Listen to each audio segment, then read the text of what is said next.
Hey, what's going on everyone? It's Griffin here today in my garage, hence Griffin's Garage, the name of the channel. Now I'm here with my 2021 Triumph Street Triple R, and this actually happens to be the low ride height version. So yeah, I think it's around half an inch or maybe even an inch shorter the seat height than the regular bike. Now I pretty much just got this because this is what the dealership had in stock, and I just wanted a bike pretty desperately, and also I'm kind of vertically challenged at 5'7", so this really worked out. And anyways, the seat height is the only thing that's different. You could go and change out the seat height itself, get a regular seat, and it would be basically the exact same height as the regular one. So since getting this bike around 3 years ago at this point, yeah, this will be, I guess, the third season, I've done a few little modifications, minor ones here and there, nothing too intense, and mostly aesthetic. But I wanted to go over all of these so that you could see for yourself what is something you might want to do or not do or to your bike. So let's just get right into it. And by the way, if you're new to this channel, I'm trying to post here around 2 times per week, both reviews of different products that I put on my bike, as well as riding videos and so forth. So if you're interested, make sure to hit the subscribe button, like this video, and let's get into the first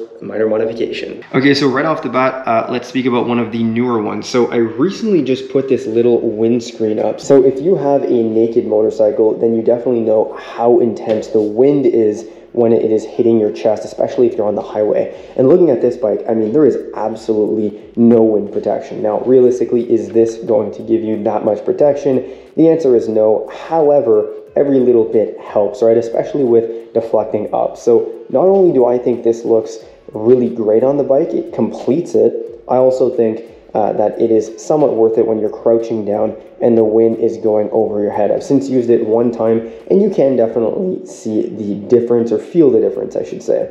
And also for the price, I bought it on AliExpress, and it cost, I believe it cost like 20 bucks with the shipping. So absolutely worth it. Was definitely a pain to install. Took about an hour, but I think it's worth it. It looks great, and also serves somewhat of a little purpose. Moving into the second modification here, we're going to be talking bar end mirrors. So once again, stock, the mirrors come out of here, and they kind of look like bunny rabbits. I'll put a photo sort of up here to show you what my bike looked like when I got it. Now, that was just something that I didn't really like the look of aesthetically, so one of the first things I changed.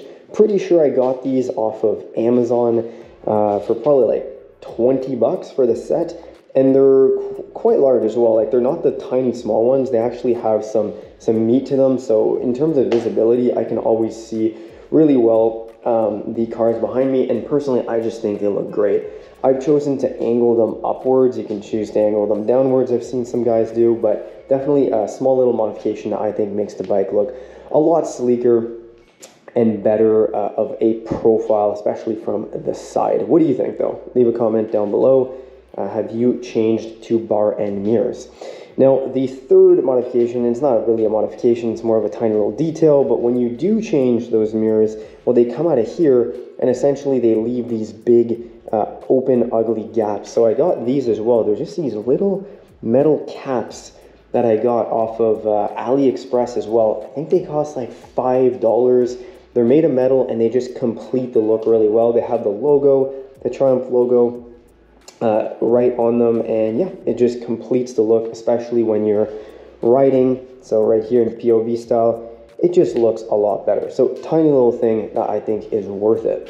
All right, moving on. As you can see, I have tank guards down here. Now, unfortunately, I ordered these. They took about 3 weeks to get here.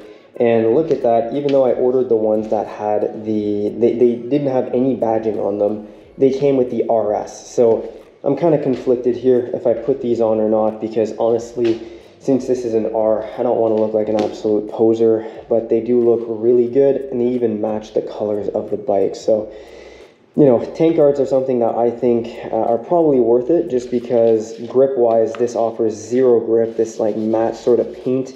Especially when you're doing pulls on the highway or trying to pass cars, it offers zero grip on the inside of your legs. So this is something that I think is definitely worth it, but from both an aesthetic standpoint, but then also a usability standpoint. They cost like 20 bucks, so it's not a big deal, but yeah, I'm kind of conflicted as to whether or not I'm going to put them on the bike.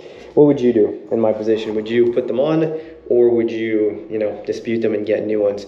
Problem though is that I literally ordered these ones without the badging and they came with the badging, so I don't really want to waste my time and my money doing another order and then they come with the wrong badging. So yeah, I'll have to see what I do for that. But personally, I mean, here, I'll Photoshop it on right there. It's going to look way better with the tank guards anyways. Okay, moving on, let's talk lights and signals. All right, so at the front here, I changed those big, ugly, bulky lights. I'll put a photo right here as to what they looked like before for these small, little, sleek ones.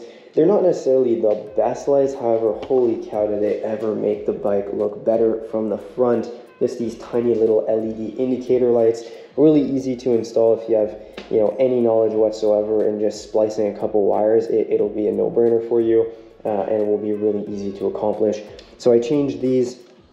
I think they look a lot better, and I got these probably for like 30 bucks, and that's what I mean about not being the best. They're not like insanely bright, but they definitely work. They're sequential, and I think those look awesome. Same thing in the back. So of course the tail tidy, that's like another one of the modifications I had done. That's like the first thing I think I did, because before it came out like this and looks absolutely horrendous. So this one here I got on Amazon, I believe, and it makes the tail just look so sleek. These were where the last tail indicators went, and again, there were these big bulky halogen lights, so I changed those out for these tiny little lights. So I had to drill a little hole in them. I actually made a whole video about this. If you're interested, make sure to check that out. I'll leave a link in this video's description. But they just look so sleek. Look at that. You can't even see them. It looks like it was made for the bike. Now from here, let's go to arguably, I mean, the most expensive and largest modification, and that is the exhaust right here. So this is pretty much a slip-on exhaust. I got it off of eBay, which again, you might think eBay, low quality. However, this is actually a brand called Dominator. They're out of Poland. They have a whole factory out there. So this is not from China. This is made in Poland, in Europe, and they ship from that factory as well. So I got this 2 years ago, couldn't be happier with it. Cost around 300-ish US dollars. It's extremely loud, it's well built, and I really like it. Not only does it drop the weight of the bike by around 20 pounds from this big bulky thing that weighs about 23 pounds. This thing weighs 2.3 kilograms, so 3.5-ish pounds, right? So we're talking huge weight savings. It looks a lot better. It's super loud as well, sounds awesome, and for the price, really can't be beat. So I actually also made a full dedicated video review of this exhaust on the channel. Definitely check that one out as well if you're interested, because I think Dominator, honestly, from my experience, is an underrated brand, specifically based on the fact that they, you know, sell on eBay. But at the end of the day, a lot of people might associate eBay with a lower quality product that might be drop shipped from China or whatnot. This is not the case. This is I think to be a pretty well built exhaust. It's all stainless steel here. The tip is carbon fiber, kind of. I'm not 100% sure if it's real or not. But yeah, it looks awesome and it sounds great. And it definitely improves the performance a bit from, you know, weight savings alone, but probably also maybe a horsepower or two in terms of direct power from not having, you know, restricted flow from this thing. So other than that, that's about it, I think. A couple things I still would like to do. I want to change these levers to be much shorter levers, either black or red. I'll probably just go black though, and that's purely just aesthetic because these really stick out. I don't like the silver at all. And then speaking of other aesthetic things, took off the those ugly yellow indicators that just look horrible.